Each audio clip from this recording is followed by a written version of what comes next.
So after understanding asexual reproduction, now we have the topic called sexual reproduction. ये sexual reproduction actually में होता क्या है? तो आपने sexual reproduction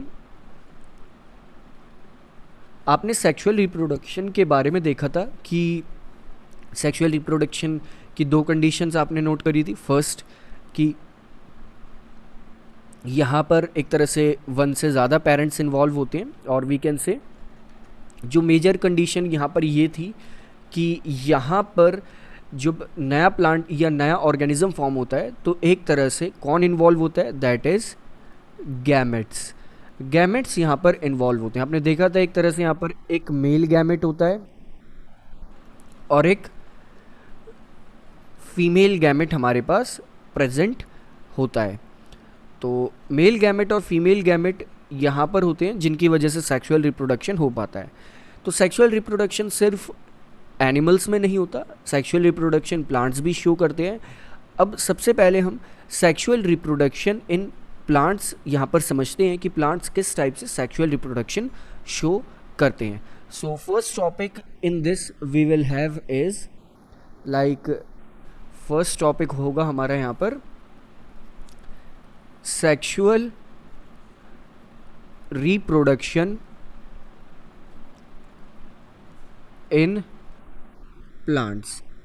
तो ये होगा हमारा first topic, sexual reproduction in plants. इसके बाद हम सेक्सुअल रिप्रोडक्शन इन एनिमल्स और वी कैन से ह्यूमंस पर आएंगे कि ह्यूमंस कैसे सेक्सुअल रिप्रोडक्शन शो करते हैं. तो सेक्सुअल रिप्रोडक्शन इन प्लांट्स अगर हम समझे तो ऑब्वियसली अगर ये सेक्सुअल रिप्रोडक्शन है तो यहाँ पर एक तरह से मेल गैमेट्स भी होंगे, दैट इज़ मेल गैमेट्स भी होंगे, और फीमेल गैमेट्स भी यहाँ पर प्रेजेंट होंगे. अब ये मेल गैमेट्स और फीमेल गैमेट्स कहाँ पर होते हैं? यहाँ पर मेल गैमेट्स और फीमेल गैमेट्स होते हैं प्लांट्स में, फ्लावर में. फ्लावर में कहाँ पर? फ्लावर में होते हैं ये फ्लावर के रिप्रोडक्टिव पार्ट के पास. अब पूरे एक फ्लावर का हम स्ट्रक्चर समझ लेते हैं. बहुत ही सिंपल एक शॉर्ट ट्रिक से पूरे फ्लावर का एक स्ट्रक्चर हम समझेंगे यहाँ पर कि पूरा फ्लावर कैसे किस टाइप से ये स्ट्रक्चर पूरा फ्लावर का होता है. क्योंकि सेक्सुअल रिप्रोडक्शन में जो प्लांट्स में जो सेक्सुअल रिप्रोडक्शन होता है वो फ्लावर्स के बिना कंप्लीट नहीं हो पाता. फ्लावर्स ही वो होते हैं जिनकी वजह से ये सेक्सुअल रिप्रोडक्शन प्लांट्स में पॉसिबल हो पाता है, क्योंकि फ्लावर से ही एक तरह से सीड बनती है और सीड को ही एक तरह से चारों तरफ से फ्रूट कवर करता है, और फिर फ्रूट से फिर वो सीड्स वापस एक तरह से सॉइल में चली जाती है और सॉइल से फिर वहीं से दोबारा प्लांट ग्रो हो जाता है. तो प्लांट ग्रो तभी कर पाता है जब सीड फॉर्म होगी, और सीड तब फॉर्म होगी जब किसी प्लांट में फ्लावर होगा, और फ्लावर किसी प्लांट में प्रेजेंट होगा तो उसमें मेल रिप्रोडक्टिव पार्ट और फीमेल रिप्रोडक्टिव पार्ट दोनों ही प्रेजेंट होंगे. इसके लिए हम यहाँ पर सबसे पहले प्लांट का स्ट्रक्चर समझते हैं कि प्लांट का स्ट्रक्चर कैसा होता है. सो प्लांट में अगर हम देखें तो कुछ चीज़ें प्रेजेंट होती है. सबसे पहले हम लिख लेते हैं एक शॉर्ट ट्रिक जिससे हम प्लांट के पूरे स्ट्रक्चर को याद कर पाएंगे, दैट इज़ RSPS कार. तो यहाँ पर RSPS कार क्या रिप्रेजेंट कर रहा है? पूरे प्लांट का स्ट्रक्चर ये वर्ड रिप्रेजेंट कर रहा है, जिसमें इन तीन का मतलब अलग है और ये जो नीचे दो हैं इनका मीनिंग अलग है, इनका फंक्शन अलग है. तो RSPS कार यहाँ पर क्या है उसे भी देख लेते हैं. दिस हमने ये बना लिया. R यहाँ पर रिप्रेजेंट कर रहा है एक तरह से रिसेप्टिकल्स को, यानी कि R से हम कहेंगे रिसेप्टिकल. नेक्स्ट S से होते हैं that is sepals. Next P से होते हैं पीटल्स.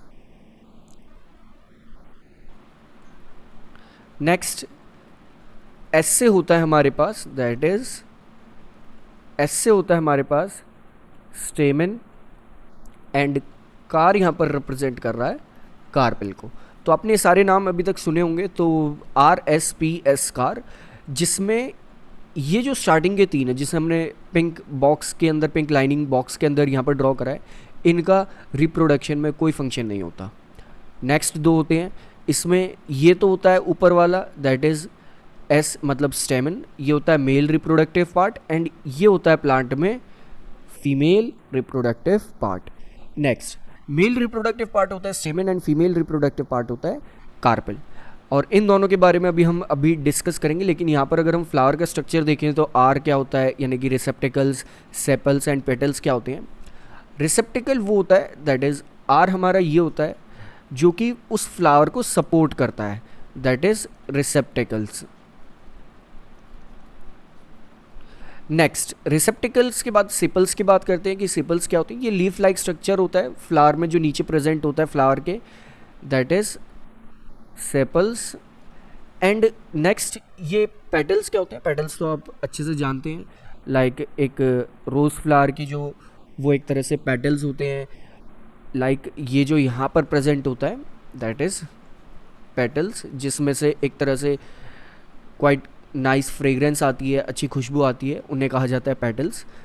तो इन तीनों का यहाँ पर एक तरह से फ्लावर में रिप्रोडक्शन में खुद का इन्वॉल्वमेंट नहीं होता, लेकिन खुद का इन्वॉल्वमेंट यहाँ पर किसका होता है, यहाँ पर होता है स्टेमन और कार्पेल का।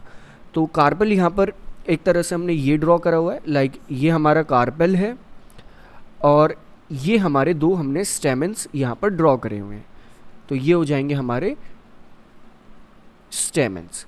तो इस टाइप से यानी कि RSPS कार से आप पूरे फ्लावर के स्ट्रक्चर को याद कर सकते हैं। इनका एक एक फंक्शन होता है, जिसमें से अगर आप देखें कि आप सेपल्स और स्टेमन्स को कैसे समझेंगे, क्योंकि 2 बार S आ रहा है, तो जिनके आगे E है दैट इज़ RESEPE, इनका कोई काम नहीं होता फ्लावर के रिप्रोडक्शन में, दैट इज़ इनका कोई फंक्शन नहीं होता रिप्रोडक्शन में। रिप्रोडक्शन में फंक्शन किसका होता है, मेल रिप्रोडक्टिव पार्ट का और फीमेल रिप्रोडक्टिव पार्ट का, और फीमेल रिप्रोडक्टिव पार्ट और मेल रिप्रोडक्टिव पार्ट यहाँ पर है एक तरह से स्टेमन एंड कार्पल। पहले मेल रिप्रोडक्टिव पार्ट और फिर हमने फीमेल रिप्रोडक्टिव पार्ट यहाँ पर लिखा है। तो ये होता है पूरा फ्लावर का स्ट्रक्चर। और फ्लावर के स्ट्रक्चर को समझने के बाद अब हम नेक्स्ट यहाँ पर मेल रिप्रोडक्टिव पार्ट और फीमेल रिप्रोडक्टिव पार्ट को समझेंगे, ताकि हम फ्लावर में यहाँ पर रिप्रोडक्शन कैसे होता है उसे अच्छे से समझ सकें।